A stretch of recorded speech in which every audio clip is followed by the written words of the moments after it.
고린도전서 3장 10절에서 15절의 말씀 우리 함께 봉독합니다. 나는 하나님께서 나에게 주신 은혜를 따라 지혜로운 건축자와 같이 기초를 놓았습니다. 그런데 다른 사람이 그 위에다가 집을 짓습니다. 그러나 어떻게 집을 지을지 각각 신중히 생각해야 합니다. 아무도 이미 놓은 기초이신 예수 그리스도 밖에 또 다른 기초를 놓을 수 없습니다. 누가 이 기초 위에 금이나 은이나 보석이나 나무나 풀이나 짚으로 집을 지으면 그에 따라 각 사람의 업적이 드러날 것입니다. 그날이 그것을 환히 보여줄 것입니다.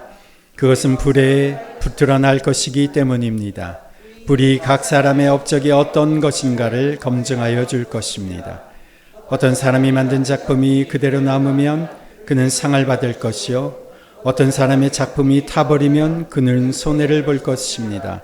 그러나 그 사람은 구원을 받을 것이지만 불속을 헤치고 나오듯 할 것입니다.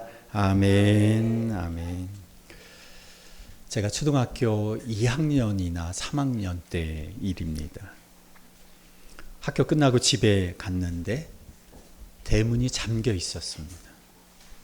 집 앞에 작은 마당이 있고, 그리고 담이 있고, 그리고 담 한가운데 이제 대문이 있었는데 대문은 굳게 잠겨 있고 집에 아무도 없는 겁니다. 어떻게 할까 고민하다가 할 수 없이 쓰레기통을 밟고, 예전엔 집 앞에 쓰레기통이 있었어요.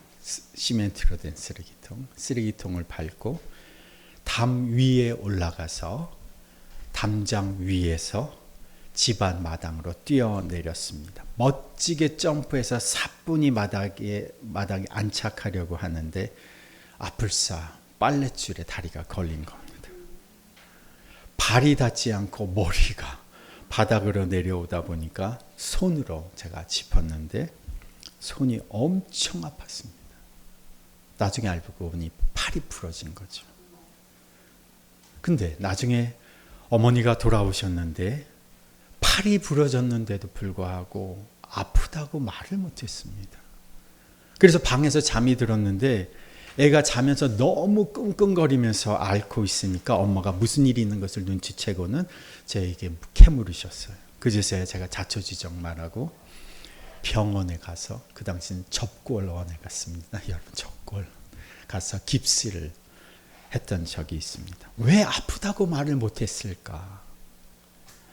팔이 아픈 것보다 담 넘다가 다쳤다고 엄마한테 혼날까 봐 겁이 났던 겁니다. 왜 그랬는지는 모르지만 그때 아이의 마음에 엄마가 굉장히 무서웠던 모양이었습니다. 그런데 엄마는 혼내시기는커녕 깁스를 하고 집에 돌아오는 길에 맛있는 것도 사주셨어요.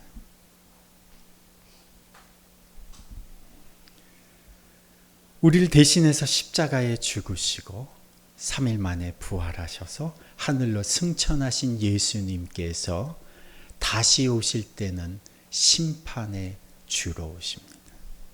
심판의 주, 이 단어만 들어도 좀 무섭습니다.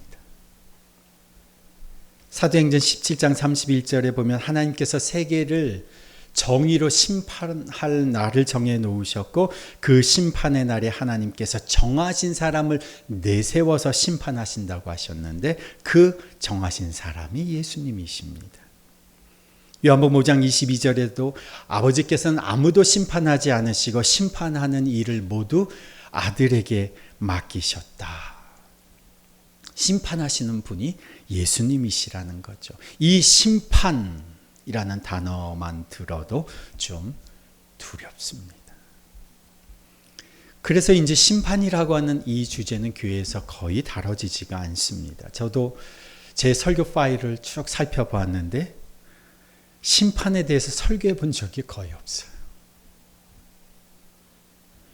사람들이 생각하는 심판은 이것입니다.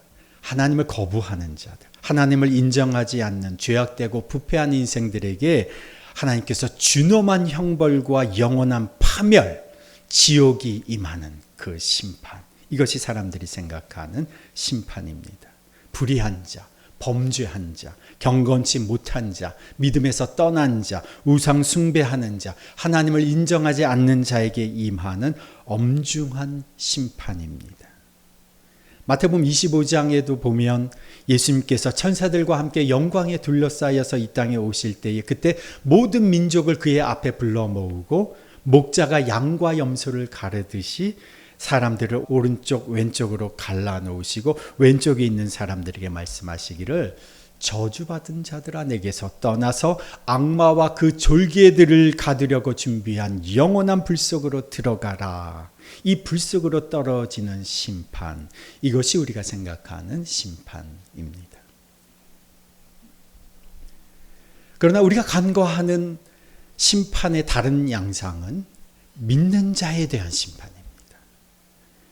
예수 믿는 사람이 받는 심판, 하나님 앞에서 서게 되는 그 심판은 하나님 나라에 들어가느냐 지옥으로 떨어지느냐의 심판이 아니라 그 인생에 대한 하나님의 최종 평가의 현장입니다.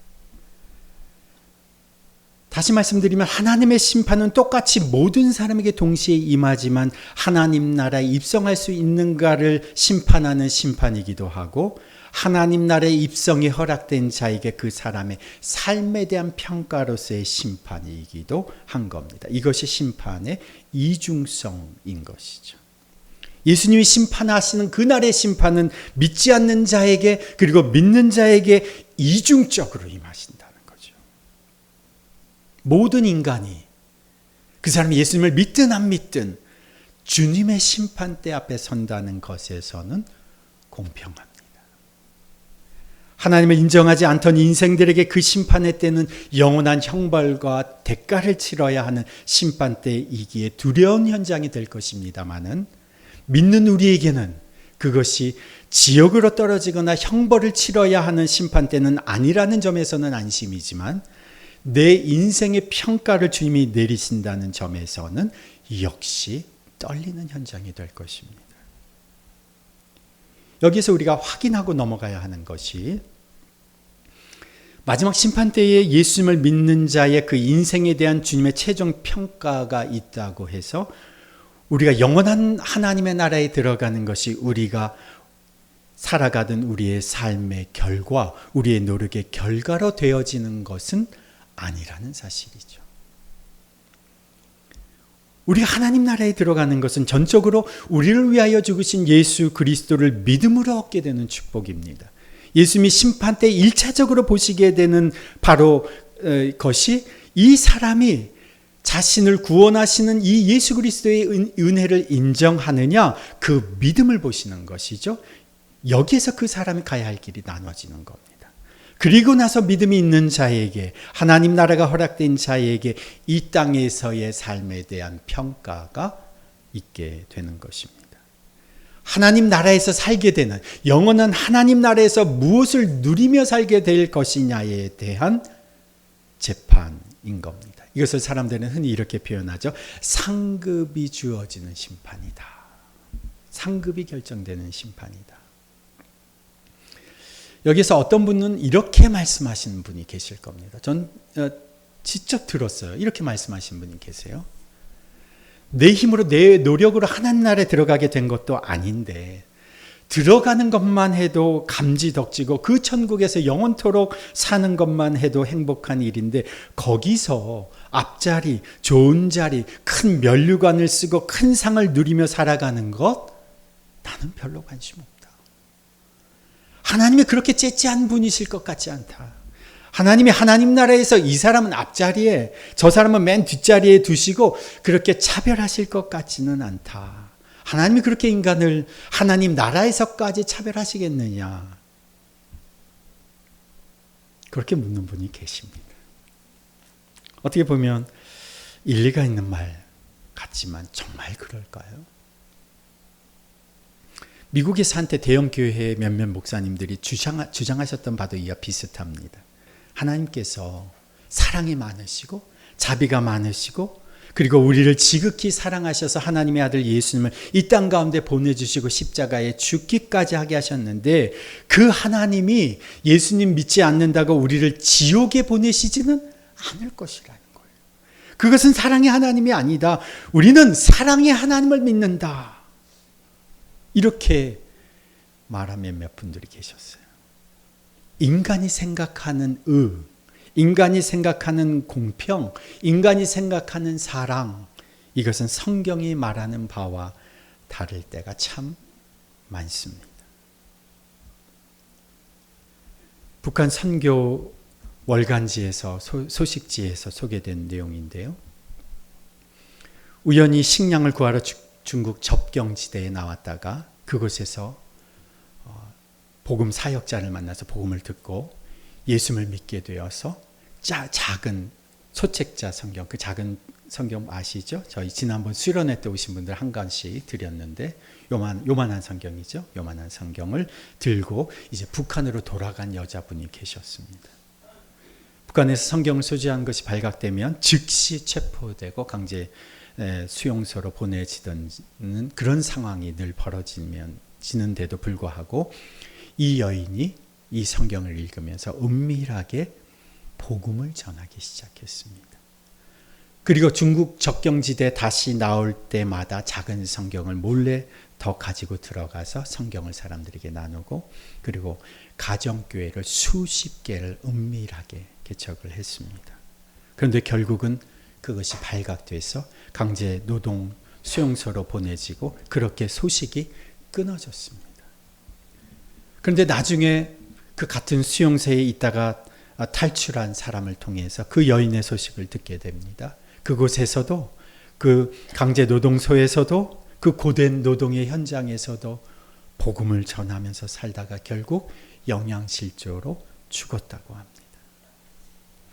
복음을 위해서 고난과 핍박 속에도 불구하고 그 북한이라고 하는 땅에서 평생을 살면서 그것이 발각되어 극심한 노동 현장에서 영양실조로 죽어간 이름 모를 성도의 삶. 또한 온갖 죄라는 죄는 다 지으며 일평생 자기 원하는 대로 살다가 그래도 마지막에 뉘우치고 회개해서 주님을 믿은 사람의 삶. 이것이 천국에서 정말 아무 차이 없이 같을 수가 있을까요? 마태복음 16장 27절에 인자가 자기 아버지의 영광에 쌓여 자기 천사들을 거느리고 올 터인데 이때가 마지막 때죠. 심판의 때입니다. 그때 그는 각 사람에게 그 행실대로 갚아줄 것이다. 오늘 본문 고린도전서 3장 14절에서도 보면 상을 받는 사람이 있는 반면에 구원은 받지만 겨우 불속을 헤치고 나은 듯한 그런 구원을 받는 사람도 있다는 것입니다. 그렇다면 예수를 믿는 자가 이 땅에서 사는 동안 어떻게 살아야 하는가?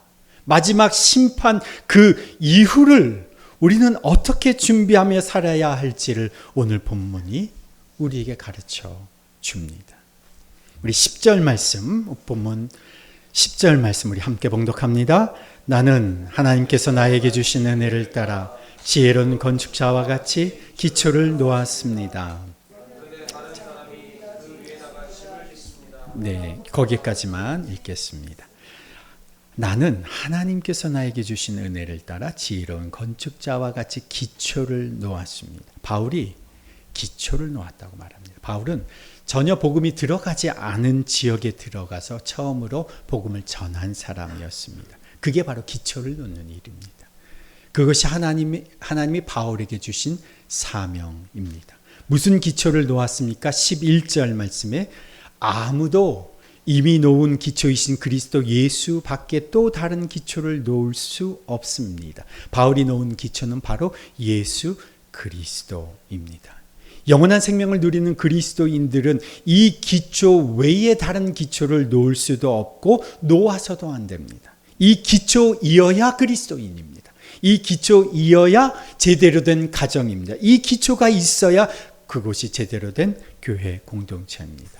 이 기초가 아닌 다른 것에 기초를 세우고 건축물을 지으면 어떻게 될까요? 비가 내리고 홍수가 나고 바람이 불면 다 무너져 내리는 겁니다. 그리스도께서 심판하실 때 이 기초에 있지 않는 인생은 영원한 형벌로 다 떨어져 버리는 것입니다. 영원한 생명을 누리게 되는 그리스도인은 유일한 기초, 바로 이 예수 그리스도 위에 세워진 인생인 것이죠. 그 인생이 영원한 생명을 누리게 되는 겁니다. 하나님 나라에 들어가게 되는 겁니다. 우리에게는 반석 대신 예수 그리스도, 바울은 이 기초를 놓고 다닌 거죠. 그런데 바울이 뭐라고 말하느냐면 지혜로운 건축자와 같이 기초를 놓았다. 이 말은 바울 자신이 아주 숙련되고 경험과 지혜가 많은 건축가라는 겁니다. 그런 건축가로서 이 기초를 놓았다는 겁니다. 바울이 몇 번의 전도 여행을 다녔습니까? 3번의 전도 여행을 1차, 2차, 3차 전도 여행을 다녔죠. 가는 곳마다 기초를 놓았습니다. 에베소를 포함한 소아시아 지역, 빌립보를 포함한 마케도니아 지역, 가는 곳마다 이 바울은 이 복음의 기초 예수 그리스도를 놓았던 것이죠. 이 경험 많고 지혜로운 건축자인 바울이 또다시 이곳에, 지금 고린도죠, 고린도에도 기초를 놓는 겁니다. 무슨 건축재료로 집을 세워가느냐. 12절에 누가 이 기초 위에 금이나 은이나 보석이나 나무나 풀이나 짚으로 집을 세우면, 누가 이 기초 위에 집을 짓는다면 무슨 재료로 세울지는 누가 정합니까? 집을 세우는 사람이 정하는 겁니다. 내가 이 기초 위에 내 인생의 집을 짓고 있다면 무슨 재료로 세울지는 누가 결정하는 겁니까? 내가 결정하는 겁니다. 우리가 이 기초 위에 예수 그리스도의 반석 위에 가정을 세운다, 교회 공동체를 세운다, 무슨 재료로 세울지는 우리가 결정하는 겁니다. 그리고 나면 13절에 그에 따라 각 사람의 업적이 드러날 것입니다. 그 결과가 결국 드러나게 된다는 거죠. 재료는 우리가 선택하는 겁니다. 어떻게 지을지는 우리가 선택하는 겁니다. 이미 기초는 놓여져 있습니다. 그것은 예수 그리스도십니다. 그 결과가 어떻게 드러나느냐? 13절 함께 읽습니다. 그에 따라 각 사람의 업적이 드러날 것입니다. 그날이 그것을 환히 보여줄 것입니다. 그것은 불에 드러날 것이기 때문입니다. 불이 각 사람의 업적이 어떤 것인가를 검증하여 줄 것입니다. 여기에서의 그 날이 바로 심판의 날입니다. 예수님이 이 땅에 다시 오시는 심판의 날이 되면 각 사람이 자신의 인생을 통해서 세운 건축의 결과, 그 업적이 분명히 밝혀진다는 것입니다. 이 부분을 제가 공동 번역 성경으로 한번 읽어 드리겠습니다. 공동 번역 성경 한번 보시면서 들어보십시오. 이제 심판의 날이 오면 모든 것이 드러나서 각자가 한 일이 명백하게 될 것인데 심판의 날은 불을 몰고 오겠고 그 불은 각자의 업적을 시험하여 그 진가를 가려줄 것입니다. 조금 더 분명하죠. 심판의 날 모든 것이 드러납니다. 우리가 행한 모든 것들이 심판의 날에 명백하게 환히 드러나게 될 것이다. 제가 아까 팔이 엄청 아팠다고 어렸을 때, 겉으로는 멀쩡해 보여도 안에 통증이 있는 것 같으면 피부에 속에 있는 뼈가 어떻게 되었는지 보려면 어떻게 해야 됩니까? 병원에 가서 엑스레이를 찍어봐야 되는 거죠. 엑스레이를 투과해 보면 어떤 이상이 있는지 소개가 훤히 보입니다. 장기의 부분에 어떤 부분이 손상이 되었는지, 통증이 있는데 어떤 상태인지를 보기 위해서는 MRI와 초음파로 내부를 투과해서 검사해 보면 무엇이 잘못되어 있는지, 어떤 것이 부어 있는지, 통증의 원인이 무엇인지가 환히 드러납니다. 심판의 날에 불이 지나가면 우리가 행한 일에 대해서 겉모습, 겉에 있는 모습뿐만이 아니라 그 속까지, 그 속의 마음과 동기까지도 환히 드러난다는 것입니다. 사람들은 겉모습으로만 평가하겠지만 주님은 그 속, 결과뿐만이 아니라 과정과 동기와 생각까지도 다 환히 들여다보시는 겁니다. 그래서 14절, 15절 함께 읽습니다. 어떤 사람이 만든 작품이 그대로 남으면 그는 상을 받을 것이요, 어떤 사람의 작품이 타버리면 그는 손해를 볼 것입니다. 그러나 그 사람은 구원을 받을 것이지만 불속을 헤치고 나오듯 할 것입니다. 아무리 번듯해 보이는, 아름다워 보이는 작품이라고 하여도 너무나 훌륭해 보이는 업적이라고 하여도 불이 지나고 나서 타버리는 것들은 아무 쓸모없는 것들이라는 것이죠. 심판의 불은 거짓된 것, 죄악된 것, 가증한 것, 숨겨진 것 다 태워버립니다. 아무리 대단한 업적도 거짓된 의도와 동기는 다 타버리면서 사라져버립니다. 불을 통과하여도 남아있는 것이어야 하나님 앞에서 진정 남아있는 것입니다. 인정받는 것입니다. 군대에서 제가 81mm 중화기 중대에서 근무를 했습니다. 제가 일병 때까지 81mm 박격표를 메고 다녔어요. 근데 일병 때 중대 행정병이 돼서 훈련은 훈련대로 받고 행정병 일은 행정병 일대로 또 같이 했습니다. 근데 행정병이 되고 나서 선임병이 타자기를 주면서 공문을 하나 던져주고는 내일 아침까지 똑같은 공문을 만들어 그러고는 주는 거예요. 16절지 한 장에 오타 없는 한 장의 공문을 만드는데 정말 밤이 새입니다. 밤이 새. 한 번도 타자기를 쳐보지 않았으니까 치다가 오타가 나면 다시 치고 오타가 나면 다시 치고 모든 공문이며 서류가 다 이 타자기로 직접 쳐야 하는 일입니다. 그래서 공문 하나 만드느라고 일병 때는 밤을 샌 적이 참 많았어요. 일부러 훈련시킨다고 막 일부러 그렇게 시키는 거죠. 제가 이제 칭찬을 받으려고 그래서 익숙해져가지고 밤에 한 장 오타 하나 없는 완벽한 공문을 만들어가지고는 제가 그 다음날 아침에 장교를 탁 출근한 장교를 뵈러 갔습니다. 중대장님, 제가 필요한 공문 만들어 왔습니다. 그때 중대장님이 공문을 들고 온 저를 위아래를 이렇게 훑어보시더니 너 지금 비상 걸려서 상황 바뀐 거 몰라? 이거 말고 훈련 계획 가져와야 하는 거 몰라? 너 지금 몇 개월 차인데 이것도 모르니? 그러면서 선임병 오라 그래. 나오면서 정말 죽을 맛이더라고요. 밤새 한 수고는 헛수고였지. 선임병한테 쿠사리 먹게 생겼지. 정말 내가 군대 와서 왜 이런 헛고생을 하고 있지. 이 쿠사리를 먹고 있지. 별의별 생각이 다 드는 겁니다. 하룻밤 고생이야 잊어버릴 수 있겠죠. 심판의 날 주님 앞에 섰을 때에 내 일평생 했던 수고가 모두 헛수고가 됐다는 사실을 그제서야 알게 된다면 여러분 어떠시겠습니까? 바울은 그의 인생의 말년에 이렇게 고백합니다. 나는 선한 싸움 다 싸우고 나의 달려갈 길을 다 마치고 믿음을 지켰으니 이제후로는 나를 위하여 의의 면류관이 예비되었으므로 곧 주 의로우신 재판장이 그날에 내게 주실 것이며 내게만 아니라 주의 나타나심을 사모하는 모든 자에게도니라. 이런 고백이 우리에게도 나와야 하지 않겠습니까? 15절 말씀에 어떤 사람의 작품이 타버리면 그는 손해를 볼 것입니다. 그러나 그 사람은 구원을 받을 것이지만 불 속을 헤치고 나오듯 할 것입니다.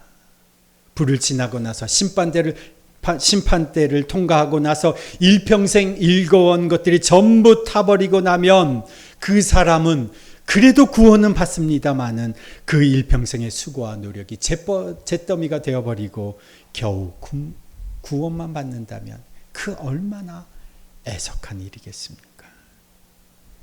이 심판의 날이 있음을 너무도 분명히 알고 있는 바울이 아테네에 갔을 때에 온갖 우상을 섬기며 살아가는 그리스 사람들에게 이렇게 말합니다. 여러분은 하나님을 사람의 기술과 고안으로 금이나 은이나 돌에다가 새겨서 만든 것과 같다고 생각해서는 안 됩니다. 우상 만들어 놓은 저것과 같다고 하나님을 같다고 생각해서는 안 됩니다. 하나님께서는 몰랐던 때에는 눈 감아 주셨지만 이제는 회개해야 합니다. 하나님께서 세계를 정의로 심판하실 날을 정해 놓으셨는데 그 심판하실 분이 바로 죽으셨다가 살아나신 다시 오실 예수님이십니다. 라고 바울이 그리스에서 수많은 우상을 숭배하며 살아가는 사람들에게 말씀합니다. 말씀을 전합니다. 우리 사도행전 말씀에 보면 지금 우리가 읽고 있는, 우리가 묵상하고 있는 매일 성경 본문이 지금 이번 주의 말씀이죠. 이번 주일까지 이어지는 계속되는 말씀인데, 바울이 2년 동안 가이사라 감옥에 갇혀 있었습니다. 2년 동안 감옥에서 썩고 있었어요. 그런데 2년 동안 이 감옥에서 그가 무엇을 했을까요? 주님과 깊은 교제 속에서 말씀과 기도로 무장을 했습니다. 2년 만에 새로 부임한 총독이 와서 그 신임 벨릭스 총독에게 말할 수 있는 기회가 생겼을 때 그가 선포했던 말씀의 요지가 무엇이냐? 정의와 절제와 그리고 장차올 심판이었습니다. 그래서 본문 18절에 바울이 이렇게 말합니다. 아무도 자기를 속이지 말아야 합니다. 여러분 가운데서 누구든지 이 세상에서 지혜 있는 사람이라고 스스로 생각하거든 정말로 지혜 있는 사람이 되기 위하여 어리석은 사람이 되어야 합니다. 스스로 속지 말아라.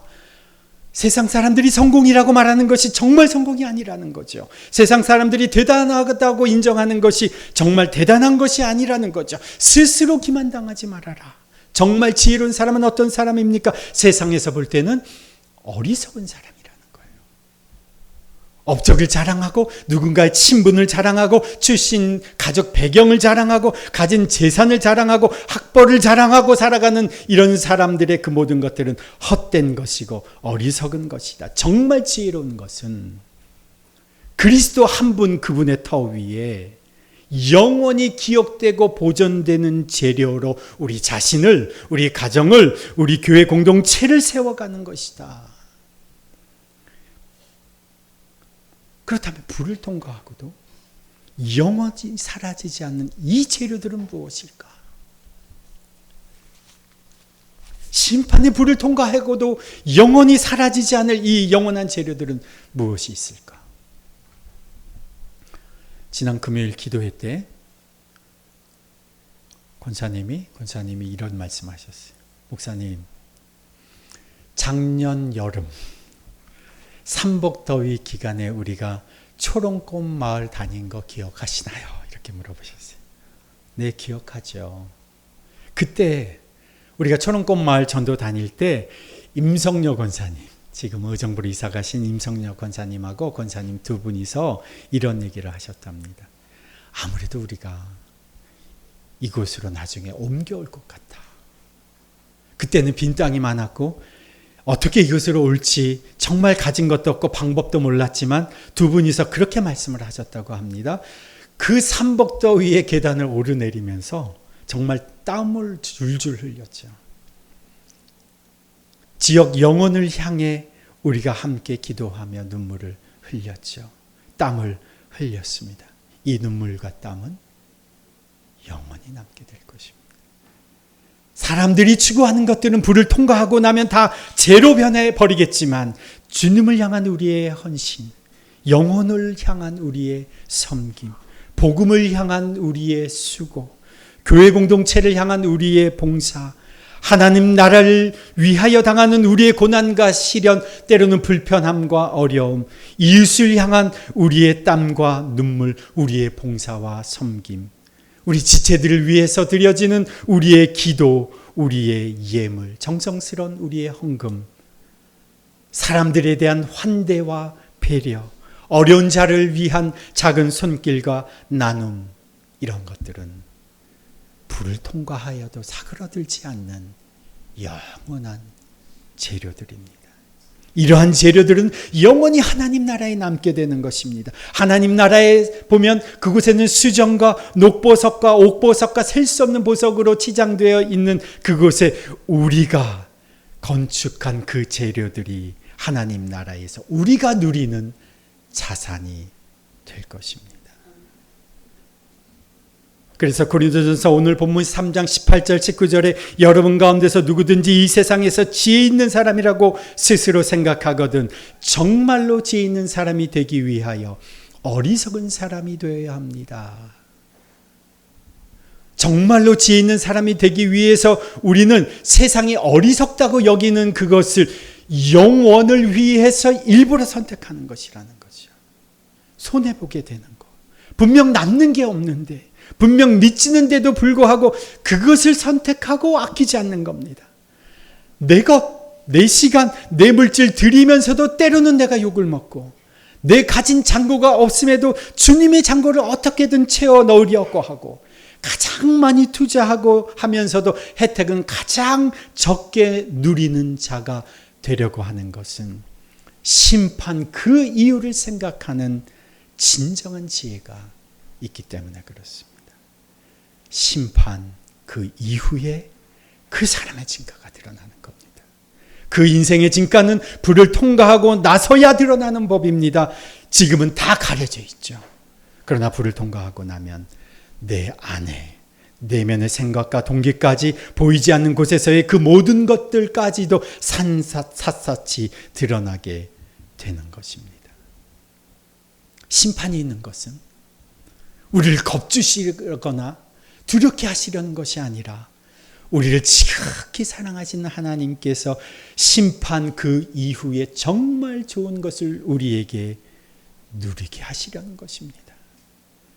정말 심판 그 이후를 생각하며 살아가는 우리가 되십시다. 세상 사람은 알아주지 않았어도 그날 주님이 우리를 기쁘게 맞아주시면서 너에게 줄 상이 있다. 네가 이 땅에서 수고하고 고생하며 나를 위하여 일한 그 모든 대로, 복음과 하나님 나라를 위하여 수고한 대로 내가 너에게 보상해 주겠다. 주님이 말씀하신다면 그 사람은 가장 지혜로운 삶을 산 사람이 아니겠습니까? 심판 그 이후를 생각하는 지혜를 가지고 살아가는 사람이라면 오늘 이 땅, 메마른 땅에서 눈물을 흘리면서 한 알의 씨앗을 기쁨으로 심을 수가 있는 겁니다. 주님, 우리에게는 유일한 기초가 되신 예수 그리스도가 계십니다. 주님, 그 기초 위에 세워진 모든 인생들을 주님 붙잡아 주옵소서. 주 예수를 믿는 자, 곧 그 이름을 믿는 자에게는 하나님의 자녀의 권세를 주셨으니 그 자녀의 권세가 주님 이 땅 가운데 주의 이름을 부르는 자마다 임하게 하여 주옵소서. 예수 그리스도의 치유의 권세가 임하게 하여 주시고 회복의 능력이 임하게 하여 주시고 주께서 일으키시는 하나님의 자녀들이 주여 우리를 통하여 일어나는 것을 보게 하여 주옵소서. 주여 그리스도의 그 유일하신 기초 위에 세워진 인생들마다 흔들림 없이 굳건히 세워져 가게 하여 주시옵소서. 주님, 주님이 나타나실 그때에 주님 불을 통과하고 나서도 주님 잿더미로 변하지 않는 영원한 재료를 우리가 갖고 있는지 우리 자신을 점검해 봅니다. 주님, 겉으로는 그럴싸해 보일지라도 그 내면에는 거짓과 죄악으로 가득해 불을 통과하고 나면 다 사그러버려질 그럴 우리의 인생은 아닌지요. 주님, 겉모습은 아무런 척 아는 척 살아가지만 주님 우리 내면에는 주님 불을 통과하면 다 소실되어 버리는 것들을 가지고 의지하며 살아와 가고 있지는 않은지 주님 우리 자신을 돌아봅니다.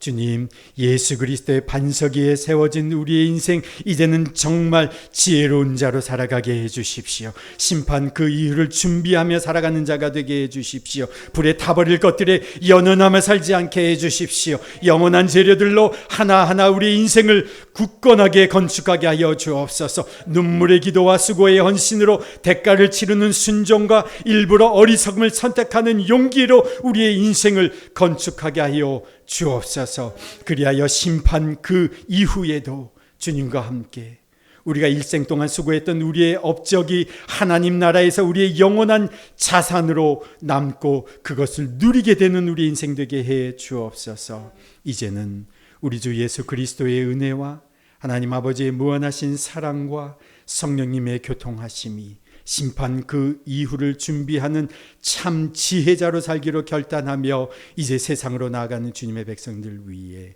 그 가정과 자녀들 위에, 일터와 사업장 위에, 그리고 더빛교회 공동체 위에 이제로부터 영원토록 함께 하시기를 간절히 축원하옵나이다. 아멘.